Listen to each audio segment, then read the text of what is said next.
Wesley. The word slipped from her cracked lips, drifting through the midnight hospital corridor. So faint it nearly dissolved into the sound of the ventilator. Jolene lay on the ICU bed, her eyes half open, an IV line taped to the back of her bony hand.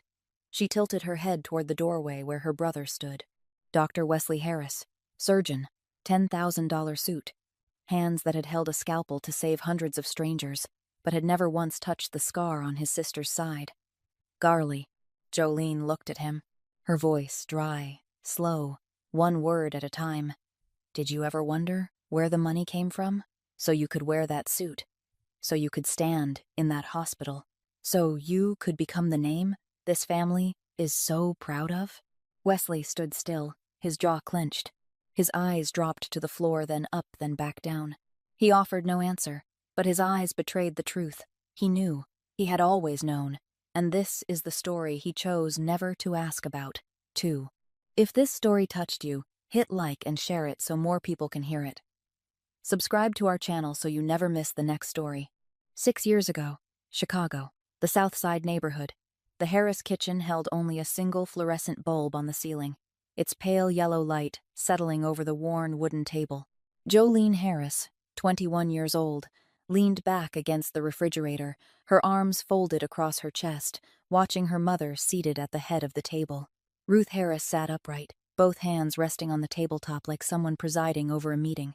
Gerald Harris stood by the window, his back turned to both of them, looking out toward the empty lot behind the house. He said nothing. He rarely did in conversations like this. Ruth spoke first. Her voice was neither raised nor soft, flat and steady like the table in front of her, Wesley called, earlier this afternoon. He's been accepted into the MD program at Northwestern University's Feinberg School of Medicine. Full tuition is covered, but living expenses and fees for all 4 years come to about $200,000. No one's covering that part. The kitchen fell into silence. The ticking of the wall clock sounded sharp, unmistakable.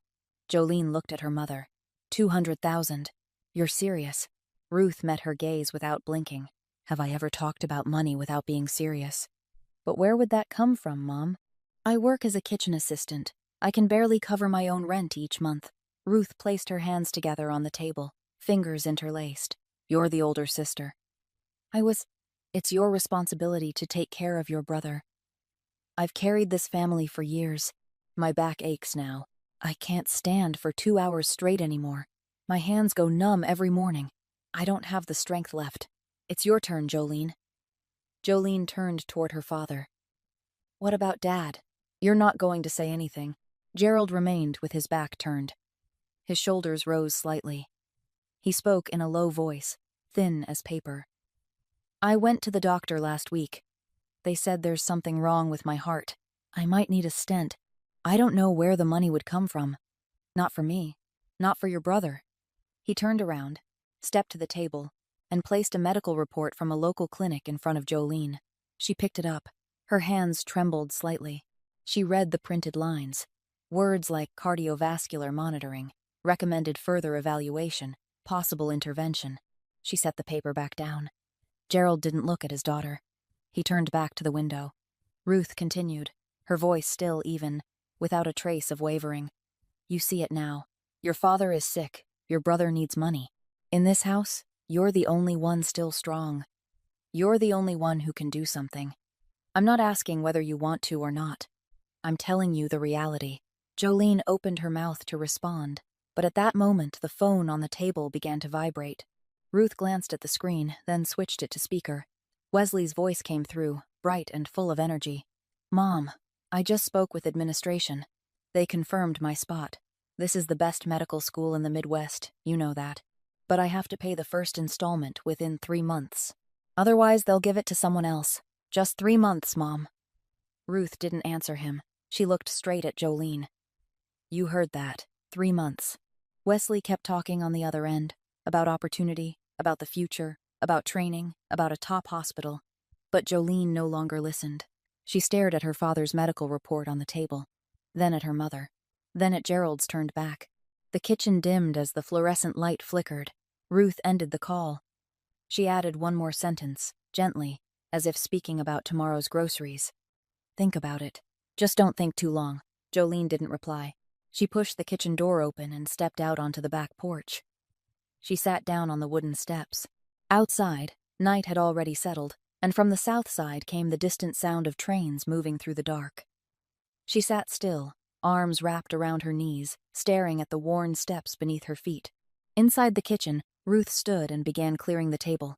Gerald remained at the window. She spoke to him, her voice soft but firm. She'll find a way. She always does. Gerald didn't turn around.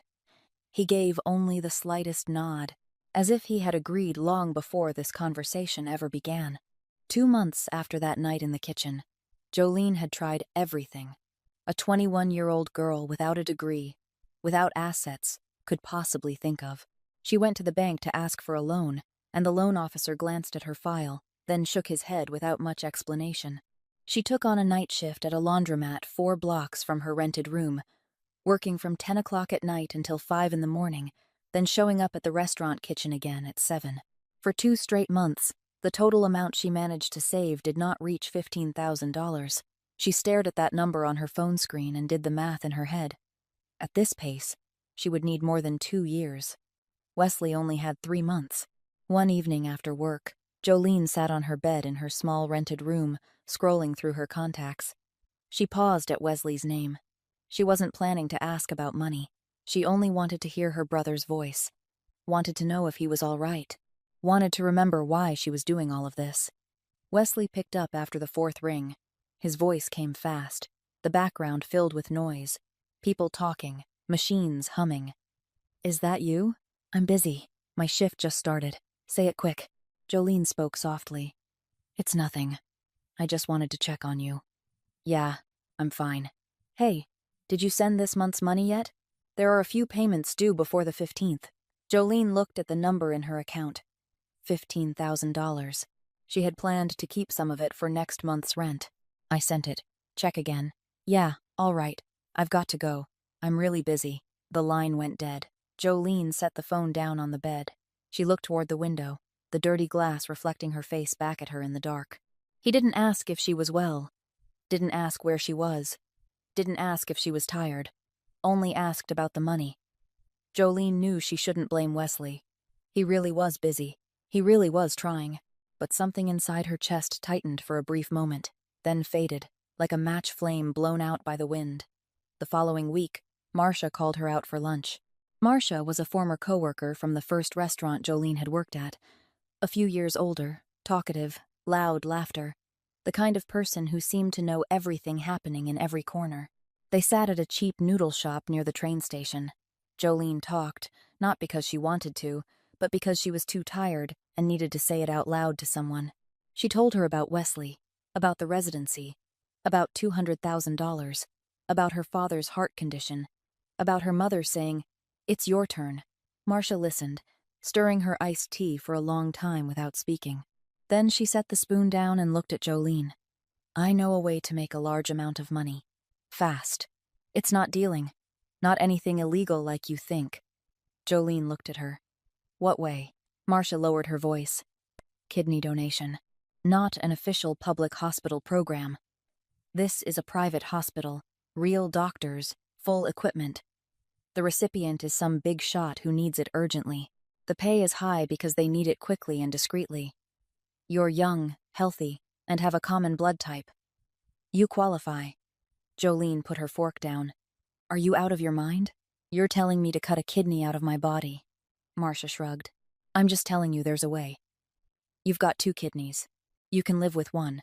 Thousands of people around the world live normal lives with 1 kidney. I'm not forcing you. It's your choice." Jolene pushed the bowl of noodles away. "I'm not doing it. Don't bring it up again." Marcia nodded. She didn't mention it again. They finished the meal in silence, 1 week later. Jolene's phone vibrated at 9 o'clock at night, right in the middle of her dishwashing shift. Ruth's number. Jolene wiped her hands on her apron and answered. Ruth didn't greet her. "Your father has to go back for another checkup next week. The doctor wants more tests.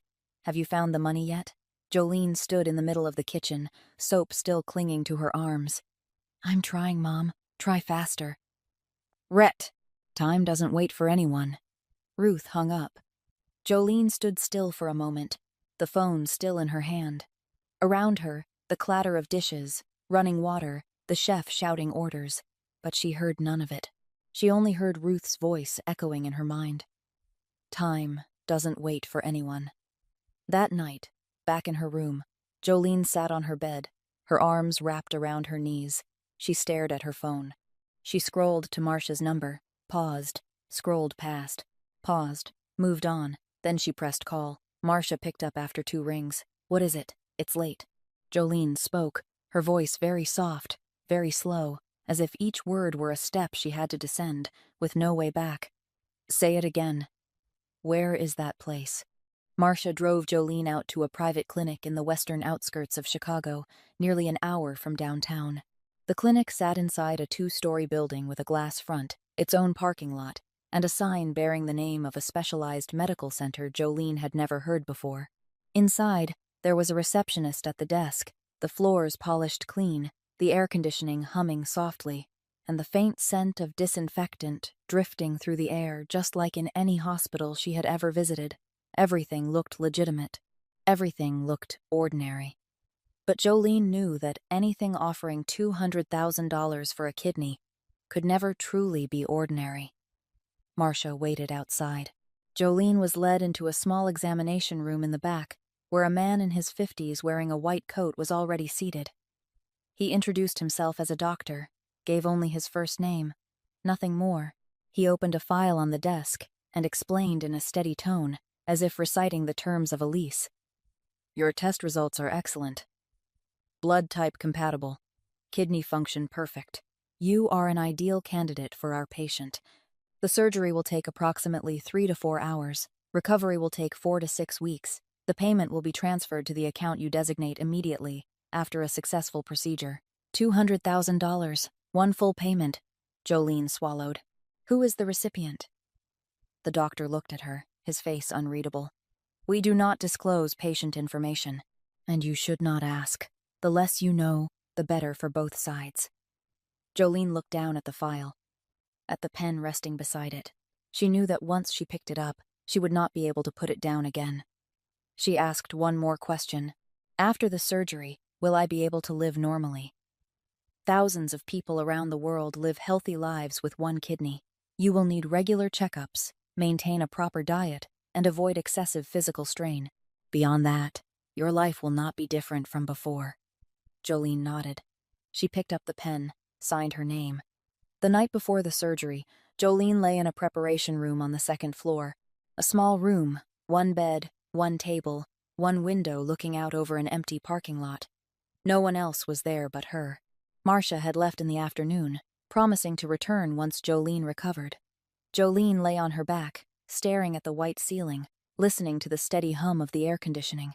She thought of Ruth, of Gerald, of Wesley, of the dim kitchen on the south side, of the number $200,000, of the kidney on her right side that, by morning, would no longer belong to her. She closed her eyes.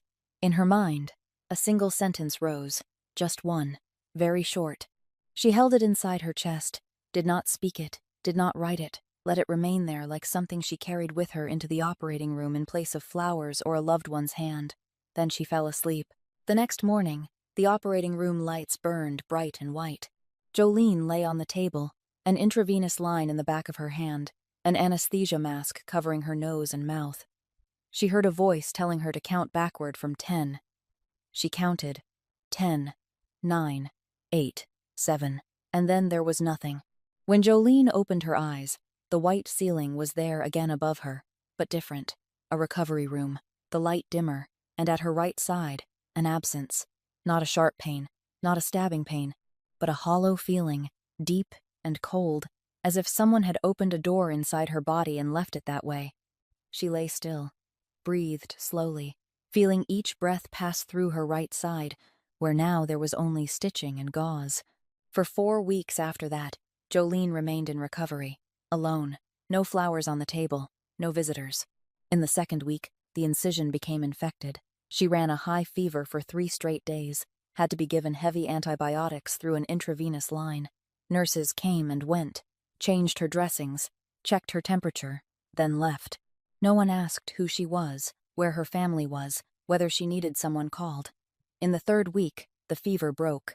Jolene lay on her side, staring out the window, the parking lot empty, the sky gray. She counted the days by watching the light shift across the wall from morning to evening. In the fourth week, her phone vibrated on the table beside the bed.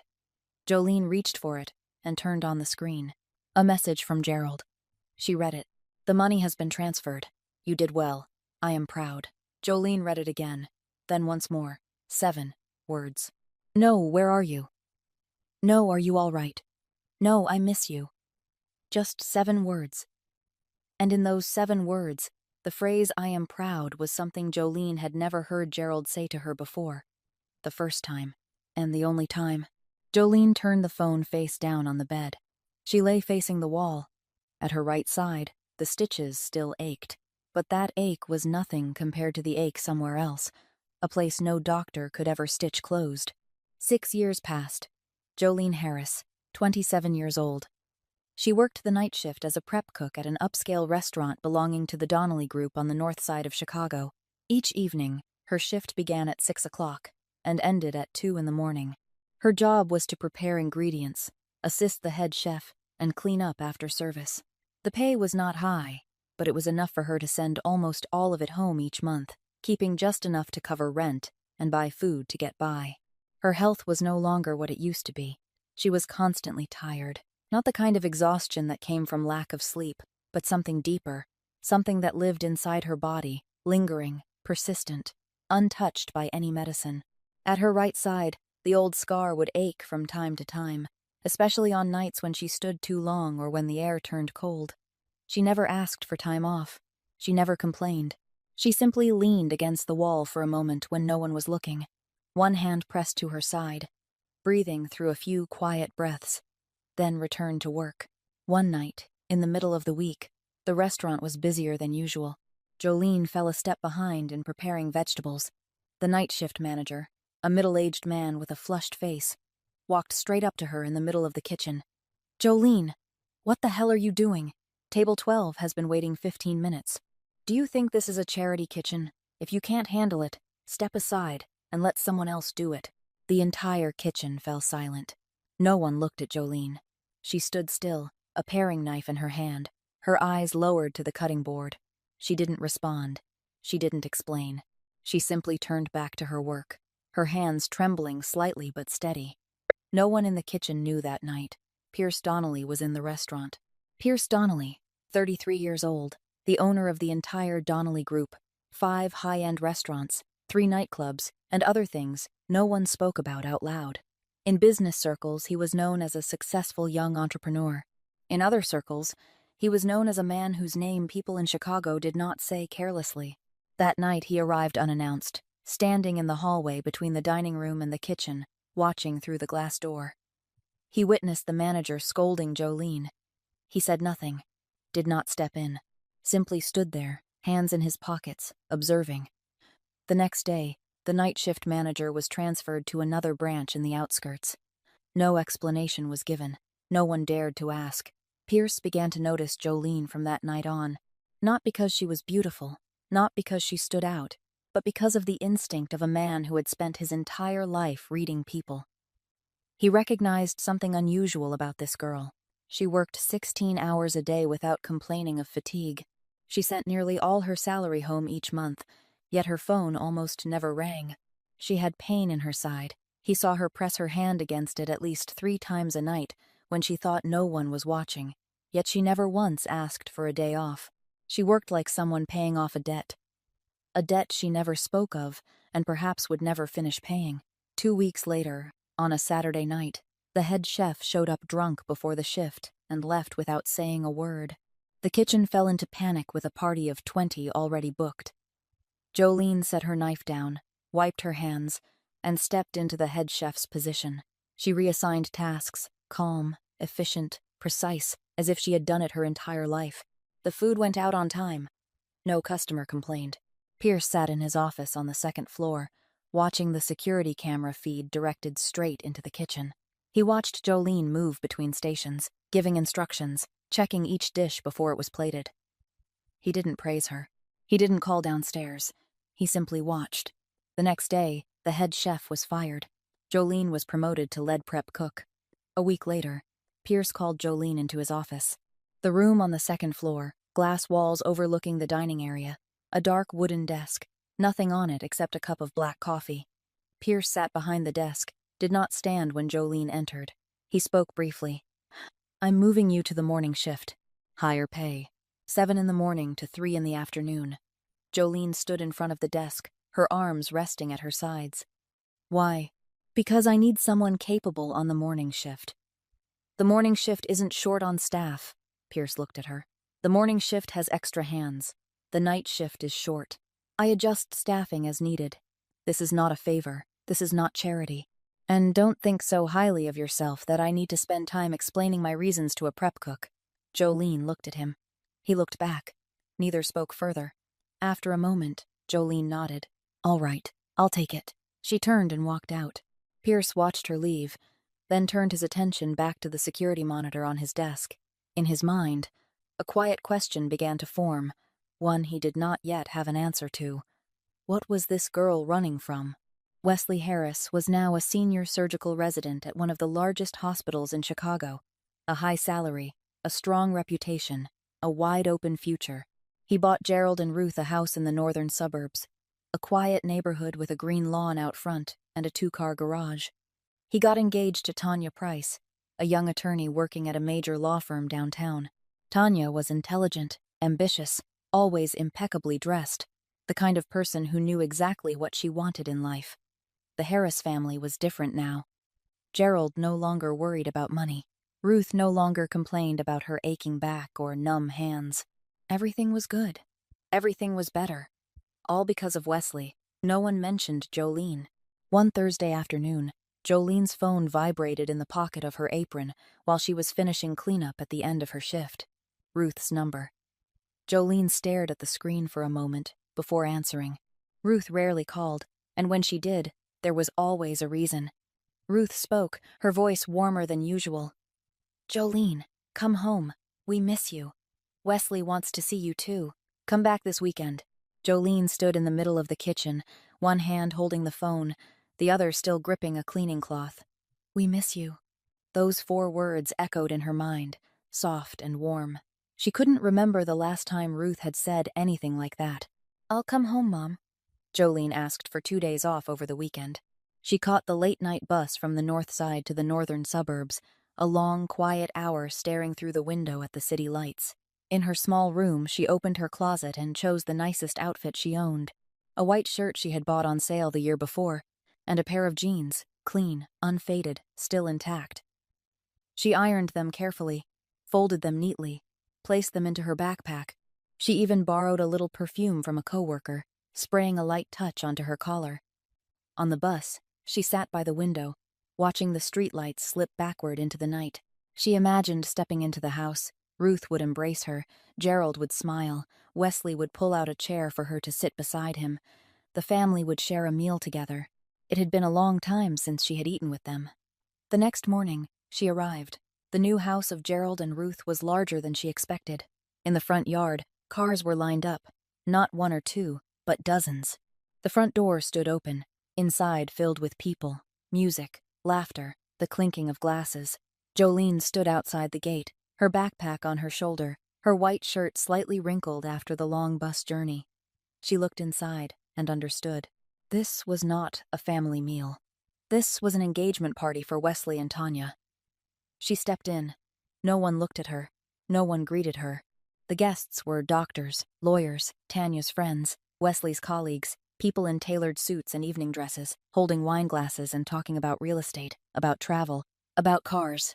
Jolene stood at the doorway, her backpack on her shoulder, her white shirt in the middle of a sea of polished color, like a small drop of ink fallen onto the wrong page. Ruth walked quickly toward her.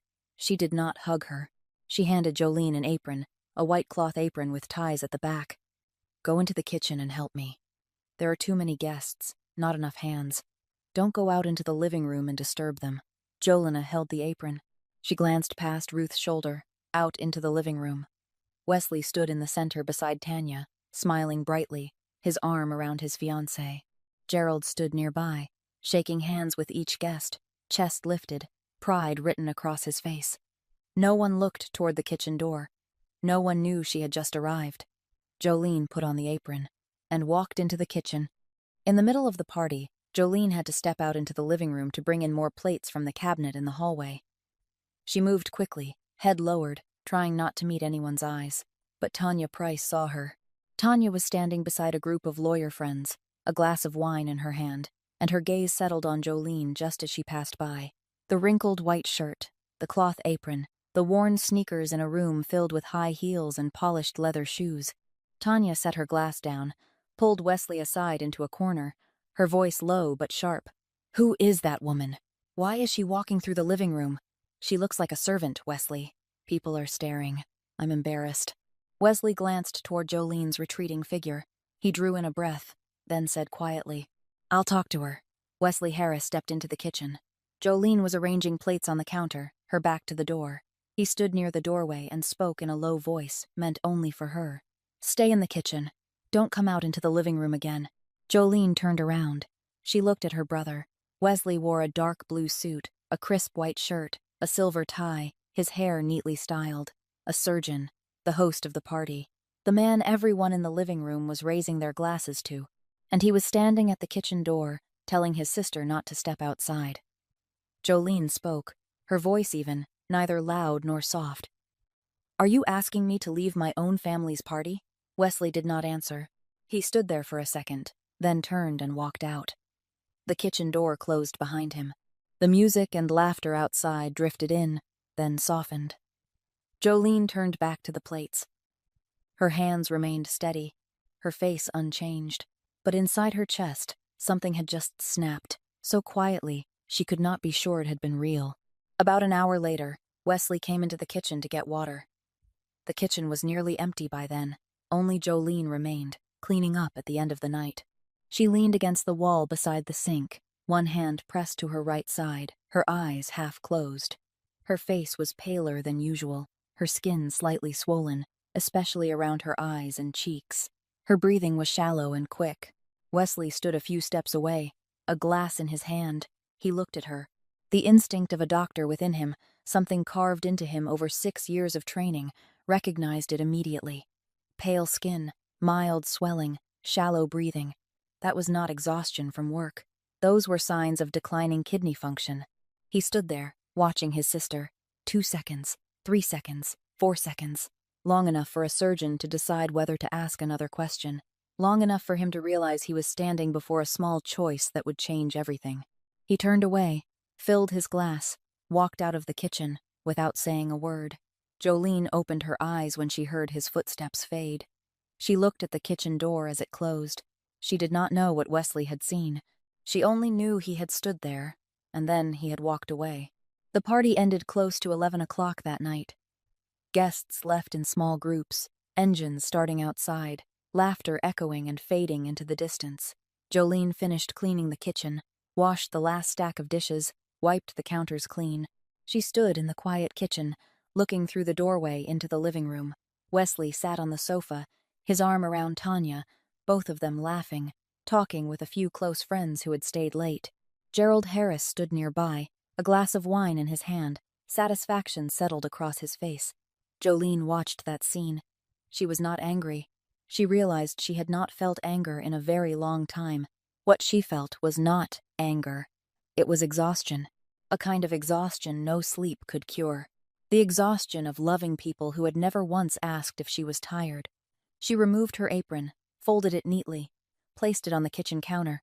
She picked up her backpack from the corner, slung it over her shoulder, and walked out through the back door. Gerald saw her leaving. He set his glass down and walked quickly toward the back, not to stop her. He stood at the doorway, watching Jolene descend the back steps, and spoke. "Leaving is the right choice. You only make things harder for your brother here. Wesley is at an important stage. Tanya comes from a respectable family. If you stay, people will look and wonder." Jolene stopped. She stood at the bottom of the steps, her back to Gerald. She was silent for a moment.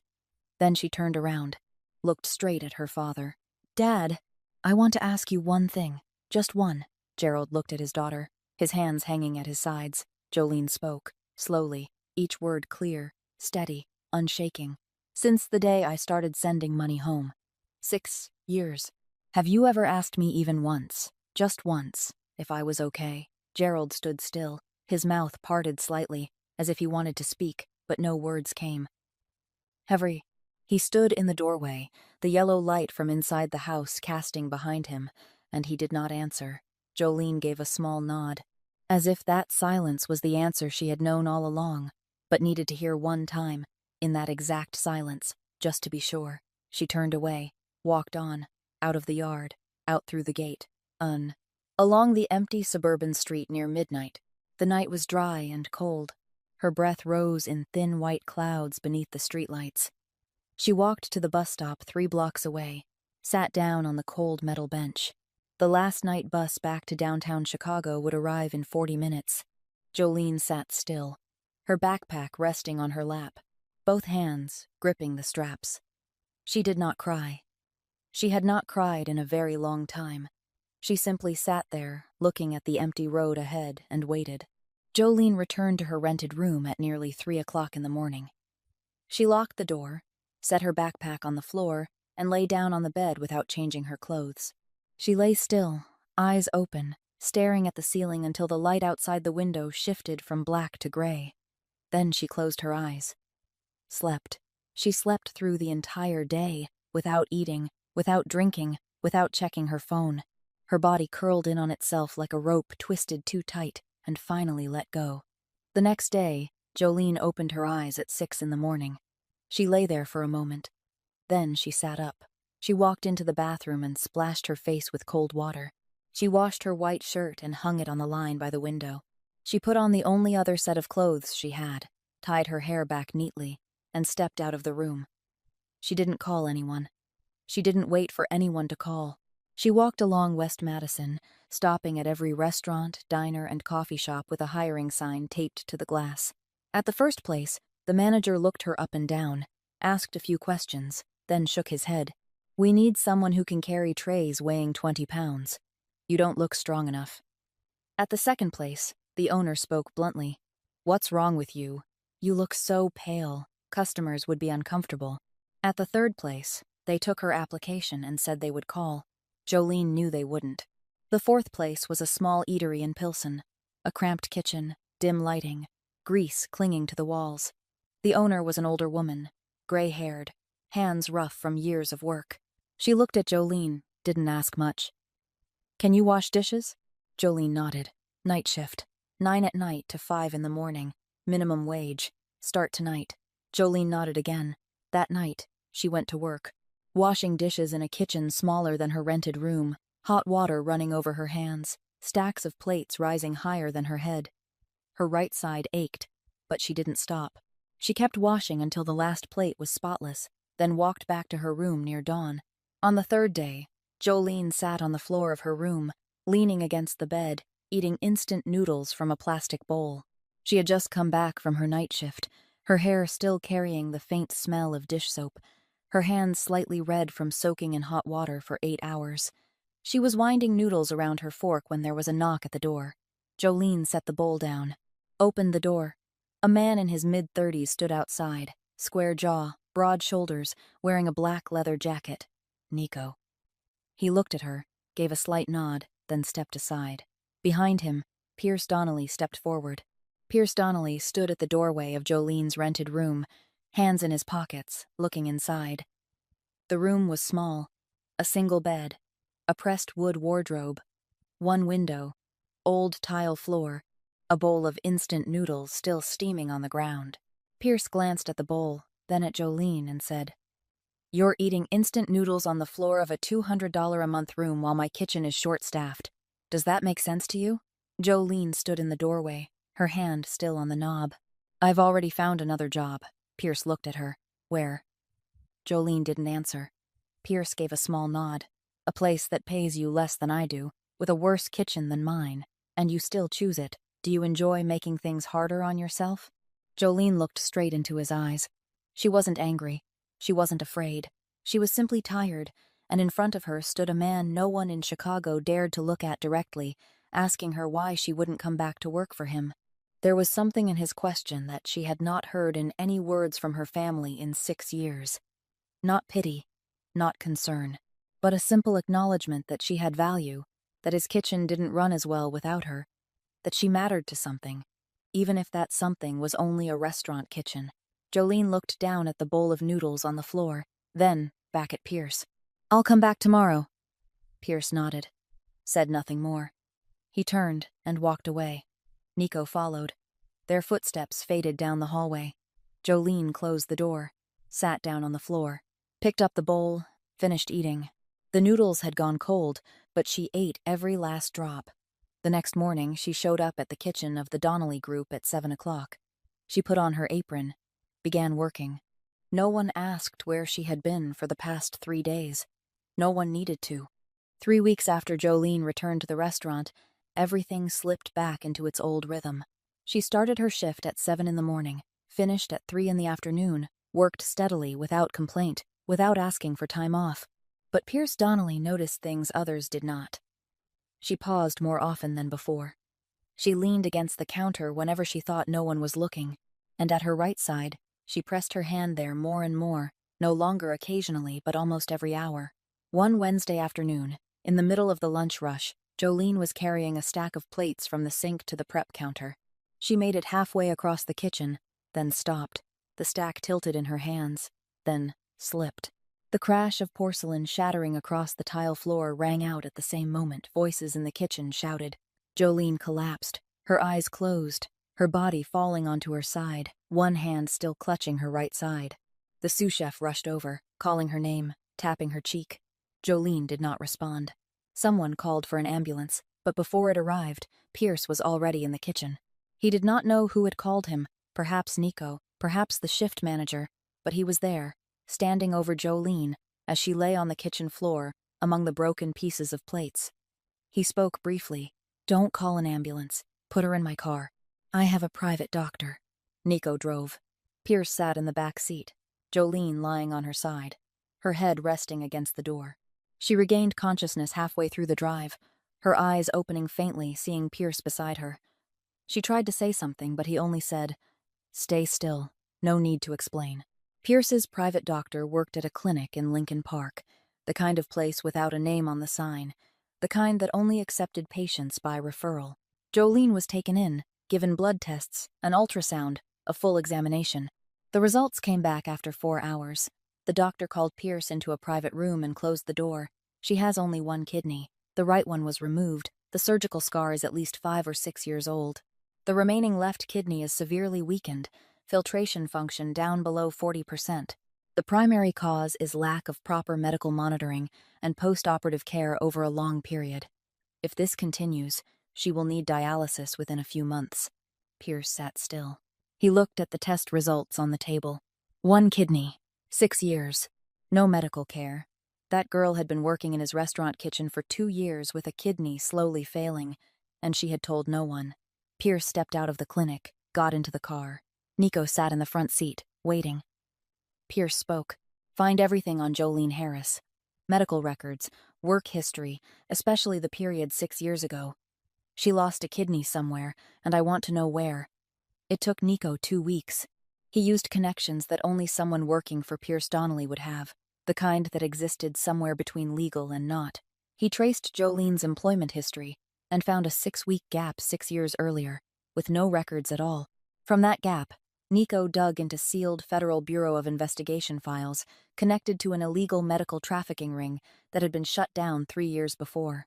In those records, he found the name Jolene Harris, donor. And beside her name, the recipient, Raymond Cole. The transaction amount, $200,000, transferred into an account under the name Gerald Harris. The date matched the week Wesley Harris began his residency at Northwestern Hospital. Nico placed the file on Pierce's desk one evening. Pierce opened it, read each page.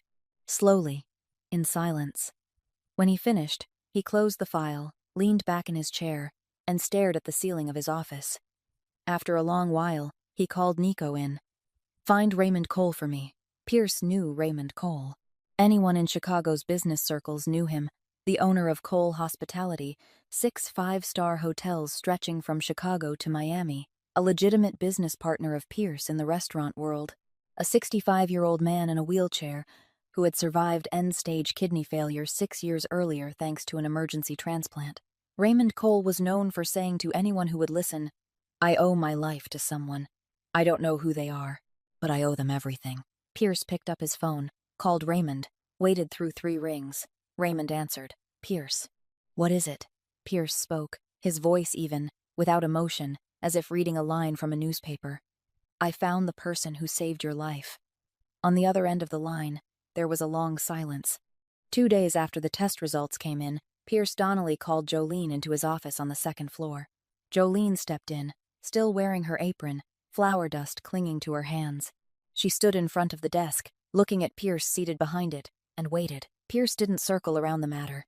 "I know you have only 1 kidney left. I know the remaining one is failing. I'll cover all your medical expenses. Tests, treatment, medication, long-term monitoring, everything.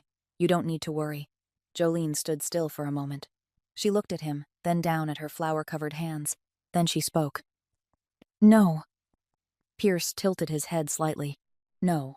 I traded a part of my body so no one would owe me, so my family wouldn't have to depend on anyone.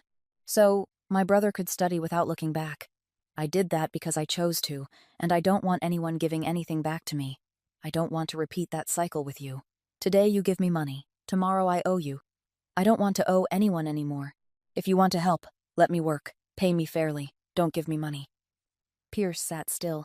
He looked at Jolene, and in that moment something in his eyes shifted, subtle, fleeting, like a ripple across water that disappeared as quickly as it came. He had lived 33 years, met every kind of person. Those who feared him, those who needed him, those who hated him, those who tried to use him. But this was the first time someone refused him, not out of fear, not out of pride, but out of dignity. A prep cook standing on the edge of kidney failure, refusing $200,000 in medical care from one of the most powerful men in Chicago, simply because she did not want to be in debt. Pierce nodded. "All right." Jolene turned and walked out. The door closed behind her. Pierce remained seated in his office, staring at the door for a long time. 2 weeks later, on a Tuesday night, the restaurant closed at 10 o'clock. The staff had all gone home. The kitchen lights were dim, the dining room quiet, lit only by a soft yellow glow from the bar. Jolene was wiping down the counter for the last time when she heard footsteps. Pierce walked into the kitchen, carrying 2 takeout boxes from an Italian restaurant across the street. He set one box down in front of her, opened the other for himself, and sat on a stool beside the counter. Jolene looked at the food, then at him. "You're eating takeout in your own kitchen, from the restaurant across the street," Pierce answered, his voice even. "Their food is better." Jolene didn't smile, but the corner of her mouth shifted slightly. She sat down across from him, opened the box. They ate in silence for a while. The sound of a fork against paper, chewing, swallowing, no music, no customers, just the empty kitchen and the 2 of them. Pierce set his fork down first. He stared ahead, not looking at Jolene, and spoke. "I've given more than I had before. To people I thought deserved it. I thought if I gave enough they would stay, or at least they would look back." He paused. "The difference is, when they didn't need me anymore, I learned to walk away. You didn't." Jolene stopped eating. She looked at him. He still didn't look at her, his gaze fixed toward the kitchen door, though she knew he wasn't seeing it. He was looking somewhere else, somewhere only he could see. Jolene spoke softly. "Do you regret it?" Walking away. Pierce was silent. 2 seconds. 3 seconds. Then he answered, his voice lower than before, barely above a whisper. "Every day." The kitchen fell quiet again. Neither spoke. Jolene looked at the man sitting across from her, the man the entire city feared, the man no one dared look in the eye, the man people only spoke of in whispers and half-said names. And for the first time, she did not see him as her employer.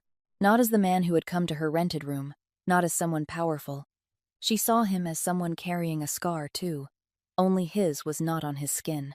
Pierce stood, gathered the empty boxes, threw them into the trash. He walked to the kitchen door, paused for a second at the threshold, his back to Jolene, then he walked out, said nothing more. Jolene remained alone in the kitchen. She looked at the stool where Pierce had been sitting. Then she stood, turned off the lights, locked the door, and went home. Pierce did not rush. He took time to arrange everything before he acted, the same way he handled every matter in his life. He had someone reach out to the hospital where Wesley Harris worked, under the name of the Donnelly Group, presenting themselves as a potential corporate partner seeking medical services for an employee healthcare program. A meeting was scheduled. Dr. Wesley Harris, Surgical Department, was invited to the office of a prospective sponsor to discuss collaboration. Wesley arrived on time. He wore a gray suit, a white shirt, a dark blue tie, polished leather shoes. He entered the office building in River North, took the elevator to the 12th floor, and was led by Nico into a room at the end of the hallway. The room was spacious but dim, curtains drawn shut, only a single desk lamp casting a warm glow across a dark wooden table. Pierce Donnelly sat behind the desk, leaning back in his chair, hands resting on the armrests. He did not stand when Wesley entered. Wesley glanced around the room, faintly unsettled. He had expected a business meeting, presentations, proposals, project managers seated at the table. Instead, there was only one desk, 2 chairs, and Pierce Donnelly. Pierce gestured toward the chair across from him. "Sit, Dr. Harris." Wesley sat down. He placed his briefcase on his lap, opened his mouth to introduce the hospital's partnership program. Pierce raised a hand, a small, quiet gesture. Wesley stopped. Pierce opened the drawer of his desk, took out a thin file, placed it under the lamp, then pushed it across the table. "Read."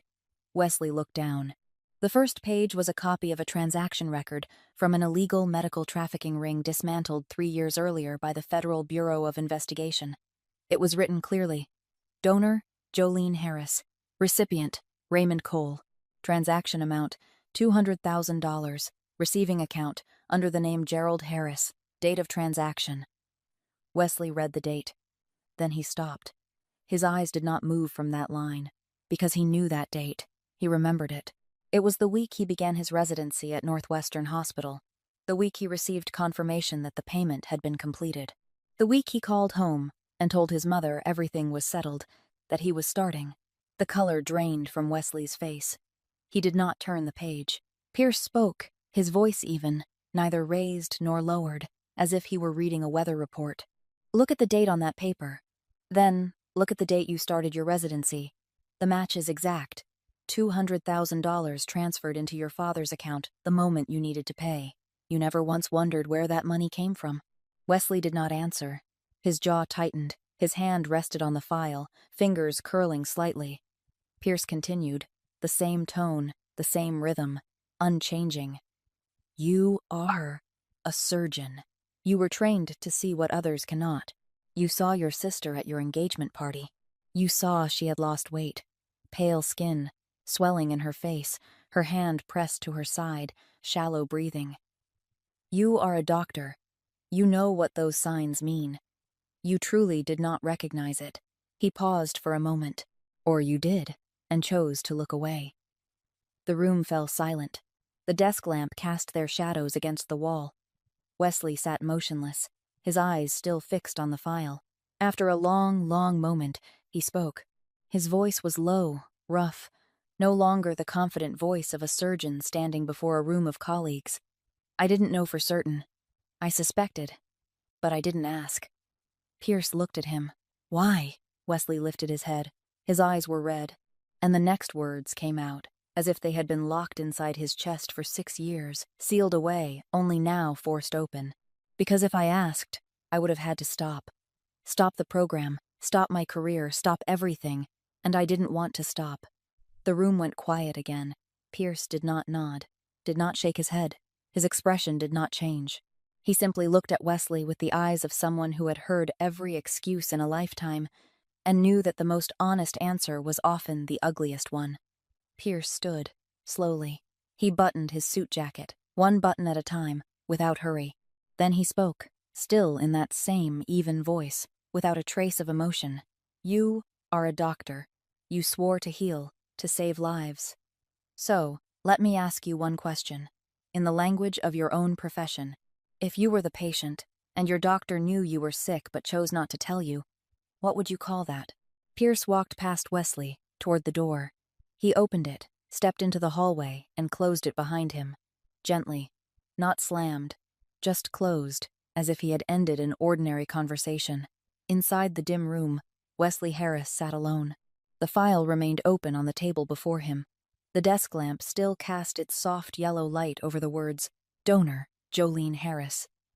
Wesley did not stand, did not call anyone. He simply sat there, both hands resting on the table, staring at his sister's name on the page, in a room where no one could see him.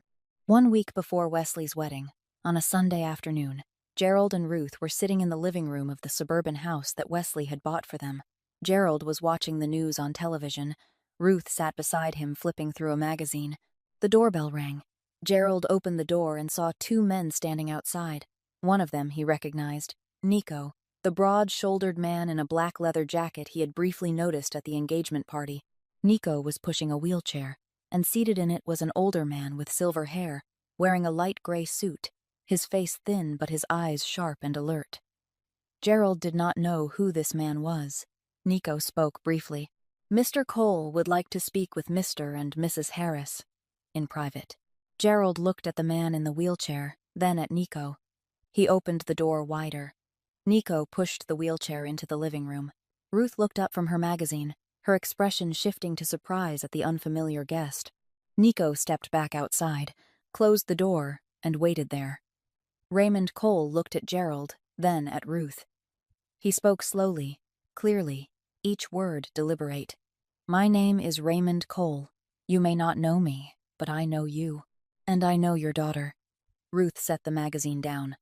"Our daughter, Jolene." Raymond nodded. 6 years ago, I was in end-stage kidney failure. The doctors told me I had a few months left if I did not receive a transplant. I was fortunate to find a matching donor. The surgery was successful. I am alive today because of that person's kidney." He paused. "For 6 years, I searched for the person who saved my life. I hired lawyers, hired investigators, followed every official channel, but the records were sealed. I could not find anything. Until recently, someone helped me access the original file." He looked directly at Gerald. "The person who donated that kidney to me 6 years ago was named Jolene Harris, your daughter." The living room fell silent. The television continued in the background, the weather anchor's voice distant, as if from another world. Gerald stood frozen in the middle of the room, the color slowly draining from his face. Ruth remained seated, gripping the armrests, her mouth slightly open but no sound coming out. Raymond continued. "The payment from that procedure, $200,000, was transferred directly into a bank account, an account under your name, Mr. Harris, not Jolene's name. Yours." Gerald did not respond. He looked down at the floor. Raymond went on. "After the surgery, Jolene suffered a severe infection. She had to stay in the hospital for 4 weeks to recover. During those 4 weeks, she lay alone in a recovery room. No family, no one." Ruth spoke, her voice trembling, small, as if each word had to force its way past something lodged in her throat. "After the surgery, was anyone there with my daughter?" Raymond looked at her. He answered slowly, one word at a time. "No, Mrs. Harris. There was no one. She was alone. 4 weeks. No one came to see her. Not once." Ruth sat still. Her face did not change for a few seconds, as if she had not heard, or had heard but not yet understood. Then she stood, slowly. She did not look at Gerald, did not look at Raymond. She walked, step by step, down the hallway, into the bathroom, and closed the door. Gerald stood in the living room, hearing his wife cry through the bathroom door. He had lived with Ruth for 30 years. He had seen her angry, seen her tired, seen her disappointed, but he had never heard her cry, not once in 30 years. And now that sound came through the door, not loud, but deep, the kind of crying that comes when a person understands something they can never take back. Gerald turned to Raymond. He swallowed, his voice dry. "What do you want?"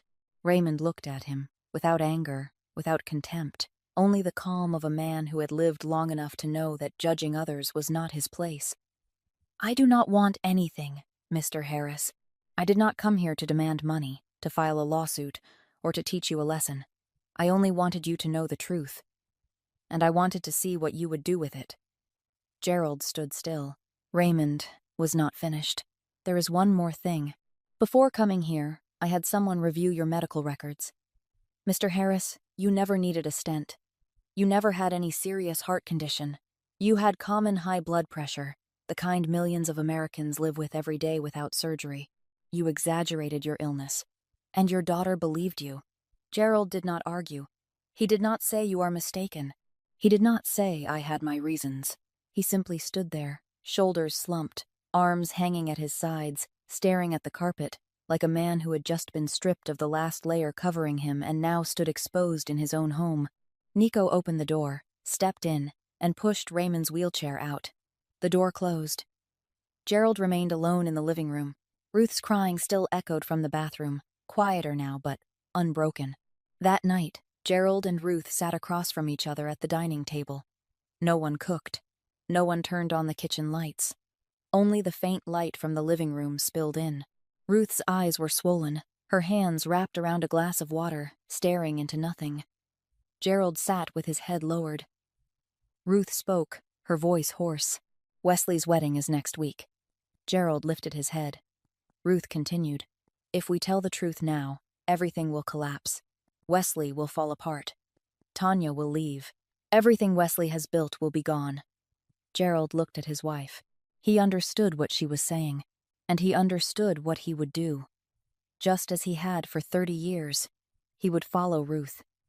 He would stay silent. He would hide it. They chose not to speak. Not to Wesley, not to Tanya, not to anyone. The wedding would go on. The wedding of Wesley Harris and Tanya Price was held on a Saturday afternoon in a luxurious hall in the Gold Coast area of Chicago. Gerald and Ruth sat in the front row, on the left side of the main aisle. Gerald wore a black suit, the tie Wesley had bought him the week before. Ruth wore a light gray dress, her hair neatly tied back, her face softly made up. From the outside, they looked like a happy pair of parents waiting for their son's ceremony. But beneath the table, Ruth's hand gripped Gerald's tightly, so tight her knuckles turned pale, and Gerald did not dare pull away. The ceremony unfolded smoothly. Wesley and Tanya exchanged rings, kissed, the guests applauded. The reception began afterward, music rising, servers moving between tables with wine, laughter, the sound of glasses meeting, congratulations filling the hall. Wesley stood among the crowd, shaking hands one by one, smiling, nodding, thanking. Tanya stood beside him, her arm looped through his radiant. Pierce Donnelly arrived late. He stepped into the hall nearly an hour after the reception had begun, wearing a black suit, a white shirt, no tie, the top button undone. Nico walked beside him, one step behind. Pierce greeted no one, shook no hands. He walked straight across the room, took a glass of water from the bar, and stood in a corner, watching. Wesley saw Pierce from a distance. He recognized the man, the one who had sat across from him in the dark room in River North weeks earlier, the one who had placed the file before him and asked questions he could not answer. Wesley swallowed, turned away, continued greeting guests. About half an hour later, when the congratulatory speeches began, Pierce set his glass down. He stepped into the center of the hall, without waiting to be introduced, without waiting his turn. He walked straight toward the small stage where Wesley and Tanya stood, and stopped in front of Wesley. The room quieted slightly, a few people turning, unsure what was happening. Pierce reached into his jacket and pulled out a large white envelope, thick. He handed it to Wesley, a wedding gift. Wesley looked at the envelope, looked at Pierce, then back at the envelope. His hand took it, slowly, as if he already knew what was inside was not a check or a message of goodwill. He opened it. Inside was a stack of papers. The first page, a record of a financial transaction. The second, a copy of medical records. The third, a receipt of a transfer of $200,000 into an account under the name Gerald Harris. The printed lines stood clear under the hall lights, every number, every name, every date. Wesley read. His hand stopped at the second page. He did not turn further. He did not look up. The hall began to sense something was wrong. The murmurs faded. The music still played, but no one heard it. Every eye turned toward the stage, where Wesley stood with his head lowered, the papers in his hand, and Pierce stood across from him, calm, hands in his pockets. Gerald rose abruptly from the front row, not out of surprise. He already knew. He had known since the previous week, when Raymond Cole had sat in his living room and spoken the truth. He stood, because he understood that in this moment, everyone in the hall would know that he had known. and that he had chosen to hide it. Pierce turned to look at Gerald. His voice was not loud, but in the silent hall, every word carried to every corner. I have been the one paying your daughter for the past 2 years, Mr. Harris. She has been working as a prep cook in my restaurant. She stands in that kitchen 16 hours a day with a failing kidney and sends nearly all her wages home to you, work you never once asked her about. Gerald stood in the middle of the hall, his mouth open, but no words came. He could not say I did not know, because Raymond Cole had told him the week before. He could not say I just found out, because he had chosen silence, so this wedding could happen.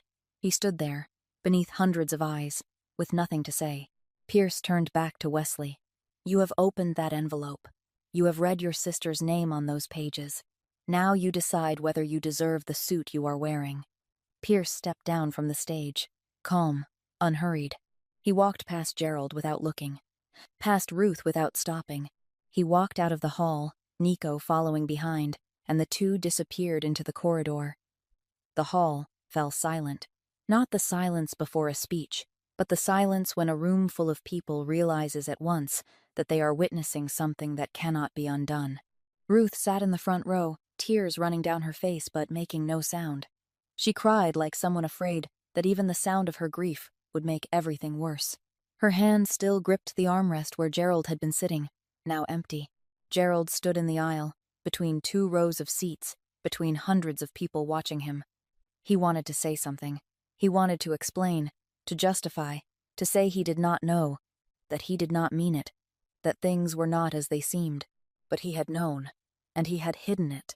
And there were no words in English or in any language that could make that easier to hear. Tanya stood beside Wesley on the stage, looking at her husband bent over the pages, at Gerald standing frozen in the hall, at Ruth weeping in the front row. She had not read the papers. She did not know the details. But she was a lawyer. She could read a room. She could read faces.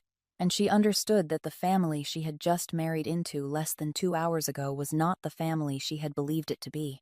Wesley remained on the stage, the papers in his hand, his head lowered. He did not look at anyone. The music had stopped at some point, and in that heavy silence, no one in the hall knew what was supposed to happen next.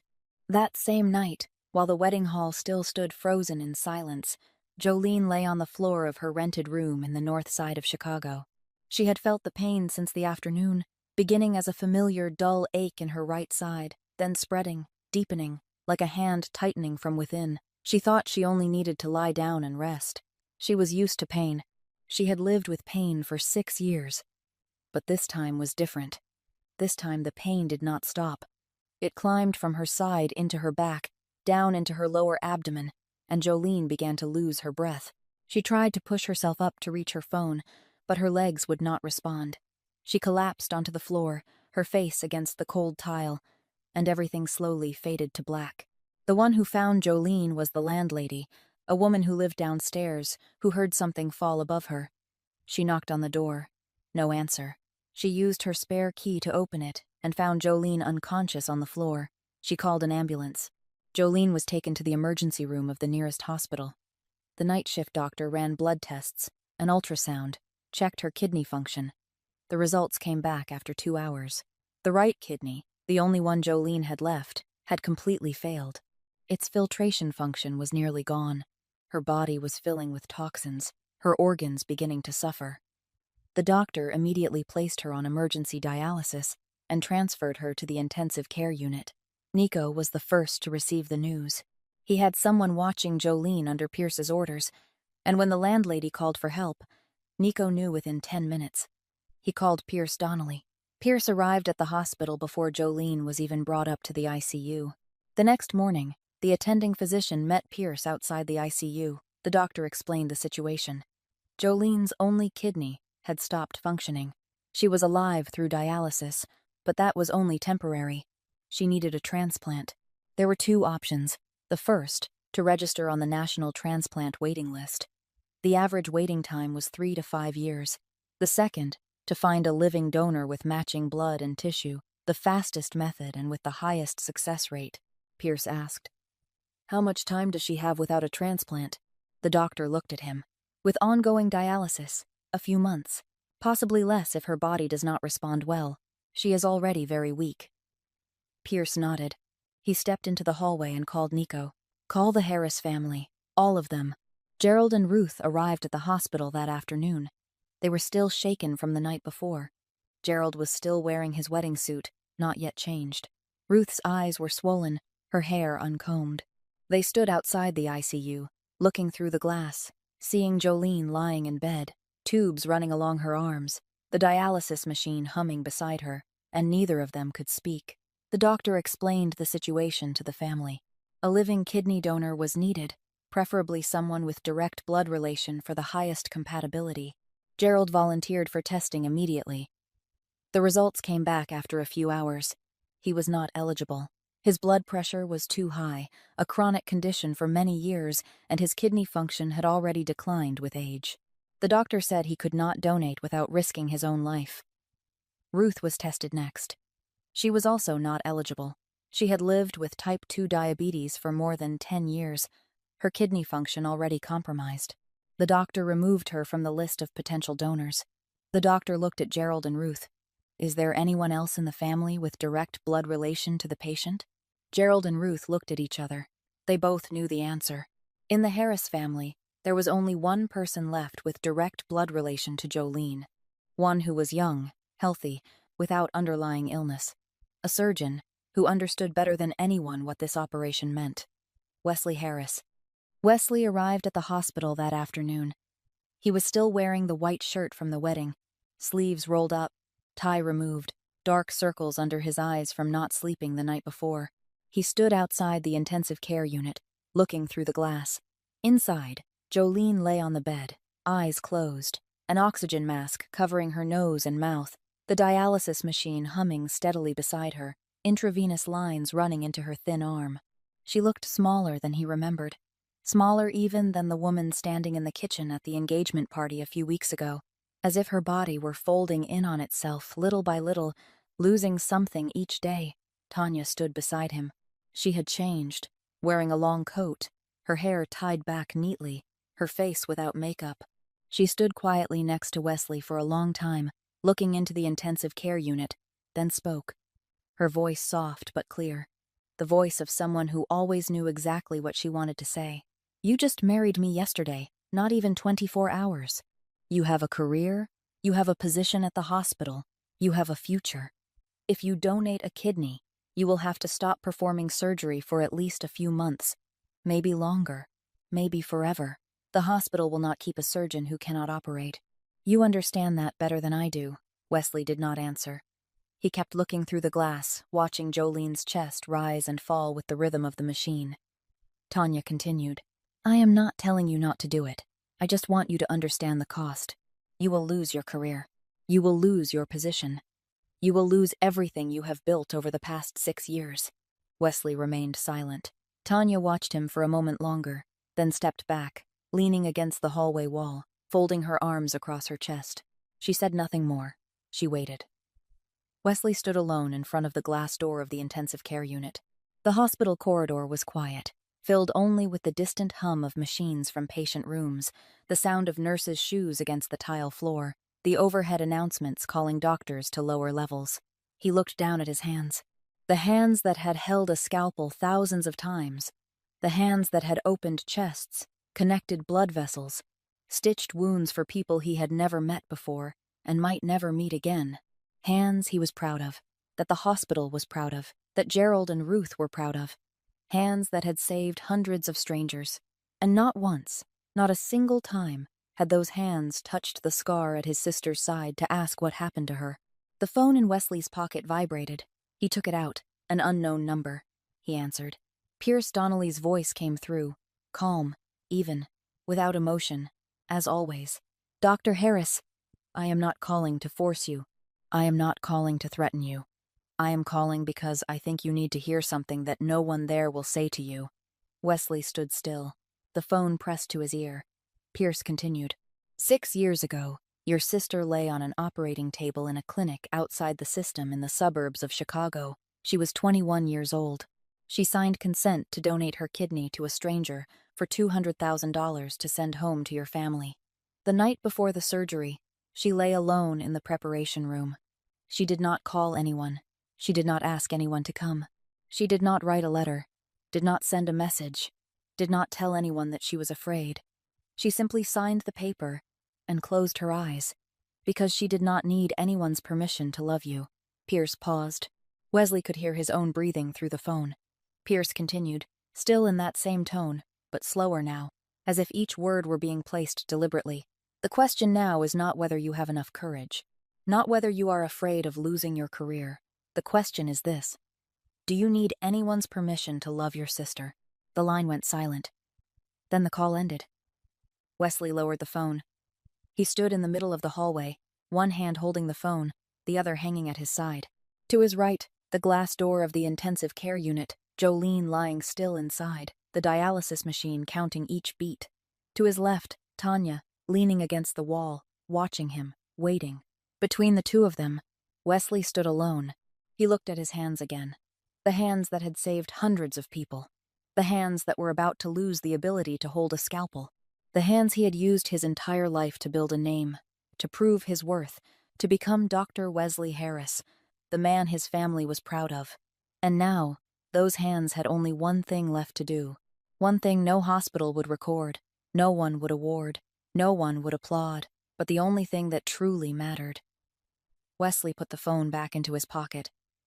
He did not look at Tanya. He turned and walked down the hallway, straight toward the doctor's station at the end of the floor. He opened the door, stepped inside, and looked at the doctor on duty seated behind the desk. I am Wesley Harris, the younger brother of patient Jolene Harris in the intensive care unit. I want to register for compatibility testing to donate a kidney. If I am a match, prepare the operating room. Take mine. The doctor on duty looked at him. Wesley looked back. His eyes were red, dark circles beneath them, his face unwashed since the night before. But his voice did not shake.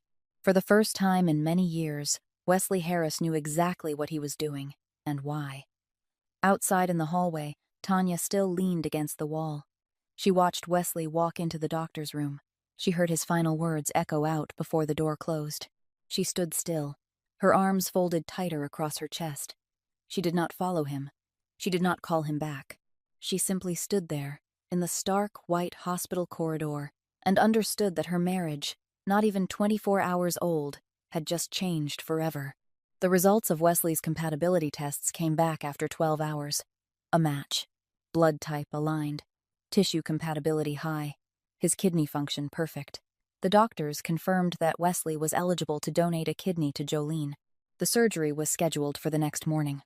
The night before the operation, Wesley walked down the hospital corridor close to 11 o'clock. The hallway was empty. The lights dimmed to night mode, a faint yellow glow stretching thin across the floor. The sound of his footsteps echoed evenly against the tile. He had changed into hospital clothing, a pale blue shirt, loose pants, thin slippers. Around his wrist was a patient identification band, white plastic, printed with his name and a string of barcode numbers. Dr. Wesley Harris, for the first time in his life, wore a patient's band instead of a white coat. He stopped in front of Jolene's intensive care unit door, looked in through the glass. Jolene lay on the bed, eyes closed, the heart monitor sounding its steady rhythm. Intravenous lines still ran into her arm. The dialysis machine had been paused, waiting for the surgery in the morning. She lay still, small within the web of tubes and machines, and Wesley stood outside the door looking in, realizing that the last time he had truly looked at his sister, really looked, carefully, for more than a passing moment, had been a long time ago. He had seen her at the engagement party, but he had looked without seeing. He had seen her in the kitchen, recognized the symptoms of kidney failure on her face, and turned away. Now, he stood here, looking at her through the glass, and for the first time, he did not turn away. He opened the door and stepped inside, pulled a plastic chair closer to the bed, sat down. Jolene opened her eyes. Not suddenly, but slowly, halfway, like someone rising from deep water after a long sleep. She turned her gaze to the side, saw Wesley. It took her a few seconds to focus. Then she recognized her brother. He was wearing hospital clothes. He had a patient band on his wrist. She understood. Jolene looked at Wesley. Her voice was dry, slow, each word taking effort, like lifting something heavy. Are you planning to donate a kidney to me? Wesley nodded. Tomorrow morning. Jolene was silent for a moment. She looked up at the ceiling, then back at Wesley. Then she spoke, each word clear, steady, without trembling, without tears. Do not do it, because of guilt. If you give me your kidney because you feel guilty, then both of us lose. I lose because I receive a kidney born of regret instead of love. You lose because you think once you give it, the debt is paid, but this is not a debt. She paused, breathed, slowly. I do it because you want to, or do not do it at all. Wesley lowered his head. His hands rested on the edge of the bed, fingers gripping the white sheet tightly. His shoulders trembled. Then he cried, not out loud, but the quiet kind of crying from someone who has held everything in for too long and can no longer hold it. Tears ran down his face, falling onto the bedsheet, soaking into small, dark patches. He did not wipe them away. He did not lift his head. Jolene reached out her hand, slowly, weakly, but with intention. She placed her hand over Wesley's. Her hand was thin, fingers bony, skin cold from 2 days of intravenous fluids. But she held her brother's hand and kept it there. I am not angry with you, Jolene said, her voice softer now, but each word clear. I have never been angry with you. Not a single day. You are my brother. I have loved you since you were small until now. That has not changed. She paused. I am only sad. Sad because you never asked. 6 years. Not once did you ask if I was well. Not once did you ask where I was, what I was doing, how I was living. You only asked if I had sent the money. And that made me sad. Wesley lifted his head. His eyes were red, his face wet. He tightened his grip on Jolene's hand. Forgive me. Jolene looked at him. She did not nod. She did not shake her head. She spoke, and this was the last thing she said that night, the sentence Wesley would carry for the rest of his life. I do not need to forgive you. I need you to never turn away again. Wesley looked at his sister. Jolene looked back. The intensive care unit room was silent, except for the steady sound of the heart monitor pip, pip, pip, like a clock counting down that both of them could hear. Jolene held Wesley's hand. Wesley held hers. Neither spoke. Nothing needed to be said. Jolene felt that her brother's hand was warmer than her own. Wesley felt that his sister's hand was smaller than he remembered. They sat like that, 1 minute, 2 minutes, perhaps longer. Time inside the intensive care unit did not move the way it did outside. Then Jolene released his hand, slowly, gently, like setting down something precious she had held for a very long time. She nodded, very lightly, almost imperceptible, just enough for Wesley to understand. Wesley nodded back. He stood up, pushed the chair back into place. He looked at Jolene one more time. She had closed her eyes, her face more peaceful than he had ever seen it, as if she had just set down a burden she had carried for 6 years.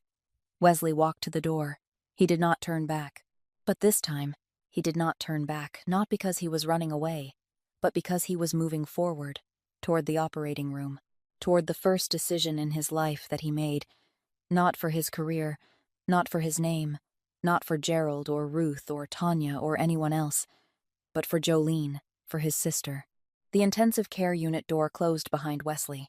Inside, Jolene lay still. The heart monitor continued its steady rhythm. Pip, pip, pip. And in the darkness of the intensive care unit at midnight, Jolene smiled.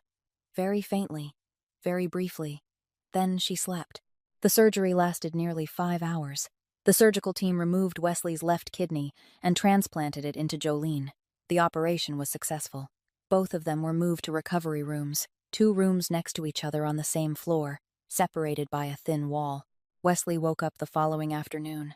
He opened his eyes and looked at the white ceiling, feeling the dull ache in his left side, where his kidney had once been. Now it was in the room next door, inside his sister's body, beginning to work in place of the kidney she had given to a stranger 6 years earlier. Wesley lay still, staring at the ceiling, thinking about that strange balance. 1 kidney gone. 1 kidney returned. 6 years. The circle closed. Tanya came to visit on the 3rd day after the surgery. She entered Wesley's room quietly, set a bag of personal items on the table beside his bed, then sat down on the plastic chair next to him. She looked at Wesley. He had grown thinner, his face pale, his eyes more deeply set, but he was alert. He looked back at her. Tanya sat in silence for a long time. She looked down at her hands, turning the wedding ring on her finger.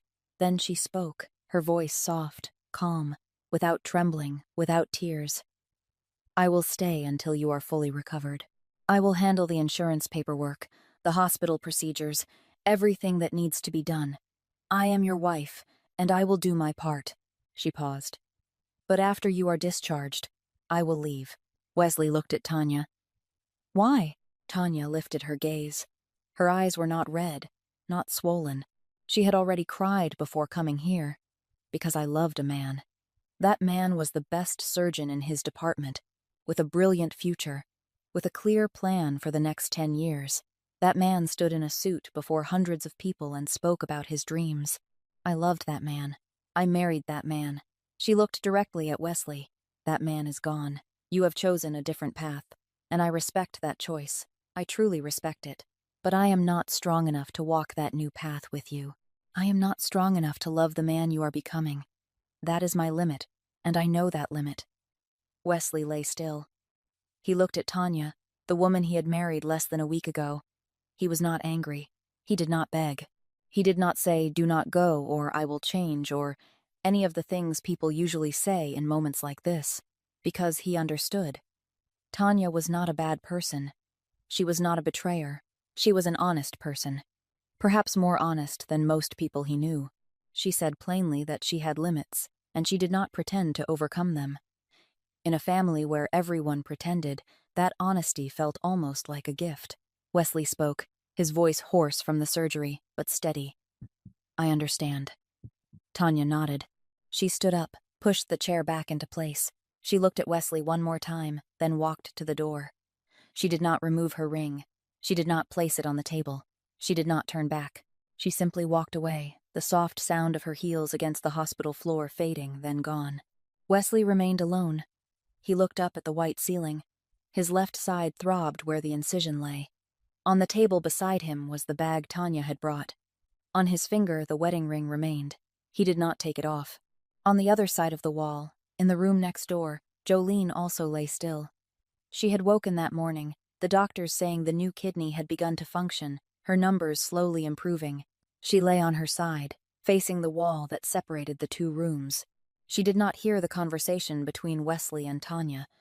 She did not know that Tanya had just walked away. She only knew that on the other side of the wall, her brother was lying there, with a surgical wound on his left side, the mirror of the scar on her right side from 6 years before. For the first time in 6 years, the two of them lay side by side. Not because of obligation, not because anyone forced them, but because of a choice. Between the two rooms, a thin wall. And that wall, as thin as it was still the closest these two had been to each other since the day Jolene walked out of that dark kitchen in South Side 6 years ago. 1 week after the surgery, Jolene was discharged from the hospital. She was stronger. Not as strong as before she lost her first kidney, but stronger than at any point in the past 6 years. The new kidney was functioning well. The doctors told her she would need regular checkups, maintain a healthy diet, and avoid overworking herself. Jolene nodded, already knowing she would not stay in Chicago. She met Pierce one last time before leaving. The office on the 12th floor in River North. Pierce sat behind his desk, a cup of black coffee in front of him. Jolene sat across from him. I want to open a small restaurant. In Portland. Pierce looked at her. Why Portland? Because no one there knows who I am. Not the daughter of the Harris family. Not a night shift kitchen worker. Not someone who gave away a kidney. Just Jolene. Someone who cooks. Pierce nodded. He opened a drawer, took out a stack of papers, a loan contract. With interest, with a repayment term, with clear conditions. He slid it toward Jolene. I do not give anyone anything. You borrow, you repay. The interest is lower than a bank because I do not need profit. I need you to cook well and not go bankrupt in the first year. Jolene read the contract, signed her name.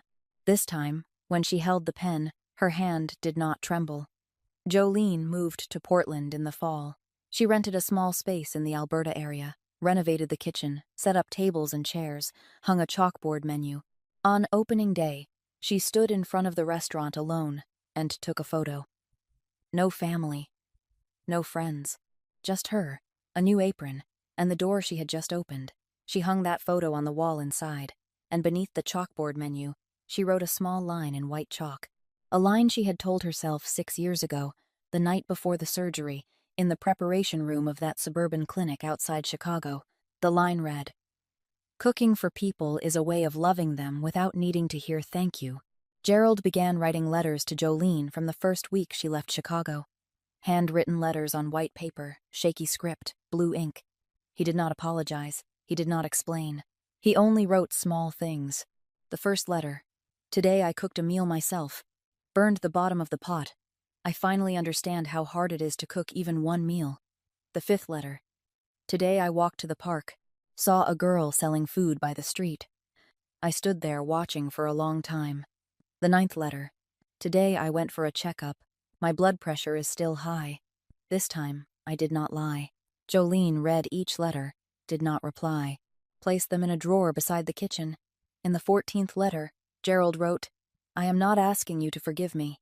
I only want you to know I am learning how to deserve forgiveness. If I do not deserve it yet, I will keep writing. Until the day you open the door. Or until the day I can no longer write." Jolene finished reading, sat quietly in the kitchen. Then she picked up her phone. "Dad, come to Portland and have a meal." Gerald flew to Portland. He sat at a table in his daughter's restaurant, hands trembling, awkwardly holding a spoon. Jolene placed a plate of rice in front of him, said nothing. Gerald took the first bite. Tears fell into the bowl of rice. He did not wipe them. He kept eating. From then on, every month he flew to Portland once. Ate. Washed dishes. Then left. Ruth sent Jolene a small package by mail. Inside was a white fabric apron, the one Ruth had given her at the engagement party, the one Jolene had taken off and left on the kitchen counter before she walked away. Ruth had kept it, washed it clean, ironed it flat. There was a small note inside. "I kept this from the day you left. I washed it every week. I do not know what to say. I only know how to wash things." Jolene hung that apron on a hook in the restaurant kitchen. Did not use it, just hung it there. Wesley sent Jolene money every month. Jolene sent it back. Wesley sent it again. Jolene returned it. The 5th time, Jolene included a message. "Keep it. Buy yourself a proper meal. Do not eat instant noodles." 4 months later, the restaurant door chimed. Wesley walked in. No notice. He sat down, ordered a plate of rice, finished eating. "Good." Jolene looked at him. "Next time, call ahead. I will save you a portion." Pierce never came to Portland. He had his world in Chicago. But every month, Jolene's restaurant received a box of high-quality ingredients, premium beef, imported spices, top-grade rice. No sender name, no letter. Jolene knew. She did not call to say thank you. She simply cooked better. One evening, Jolene was cleaning the restaurant after closing. Her phone vibrated. "Unknown number," she answered. "Is the place busy?" "You call at 11 at night to ask if my restaurant is busy." "Is the chicken rice still salty?" "Saltier." "Good." The line went dead. Jolene looked at her phone, shook her head, smiled softly. The first time she smiled, not out of politeness, not out of effort, not because she had to, but because she wanted to. A small restaurant in Portland, warm yellow lights. On the wall, the photo of Jolene on opening day, standing alone. Ruth's apron hanging on a hook near the kitchen door. 14 letters from Gerald resting in the drawer beside the stove.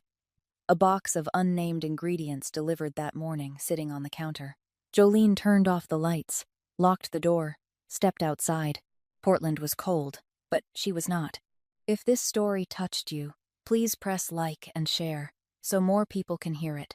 Tell us how you feel about Jolene's journey in the comments below. We would truly like to hear what is in your heart. Do not forget to subscribe to our channel so you do not miss the next stories. We wish all of you watching this a life of good health, joy, and peace every day. Goodbye, and see you in the next video.